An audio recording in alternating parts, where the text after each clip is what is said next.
Papalabasin ng administrasyon na ako ay isang terorista sa loob at labas ng Pilipinas.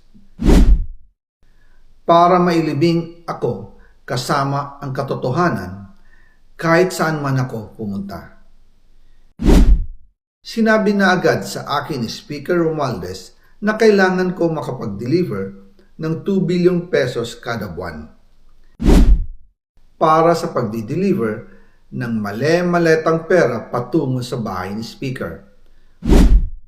Ang sinabi mismo ni Speaker Martin sa akin na hati sila ni Pangulong Marcos sa perang yon para gamitin bilang bagsakan at imbakan ng pera mula sa mga SOP, collection at deliveries na para sa Pangulo. Huwag mo akong pigilan sa mga insertions ko. Huwag ka nang makialam sa budget. Ang gusto niya ng 50 billion pesos na insertion. Ngunit ang sagot ng Pangulo, humingi ka ng bago or dagdag na insertions.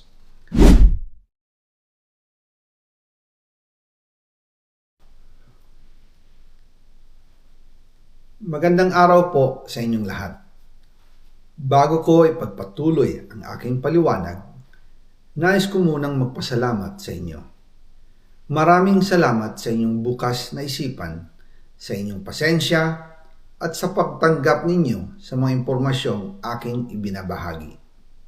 Alam kong hindi madali ang mga paksang ito. Mabibigat at mahirap tanggapin. Hindi po ako makauwi dahil malaki ang banta sa buhay ko. Ngayon naman ay meron kaming natanggap na balita. Papalabasin ng administrasyon na ako ay isang terorista sa loob at labas ng Pilipinas. Para mailibing ako kasama ang katotohanan kahit saan man ako pumunta. Pero mahalagang malaman ng taong bayan ang katotohanan. Muli, taos-puso akong nagpapasalamat sa inyong pakikinig. Una po sa lahat, sinasabi ng ICI at ni Henry Alcantara na 21 billion pesos daw ang napunta sa akin. Hindi po totoo yun. Wala akong natanggap na ganyang halaga.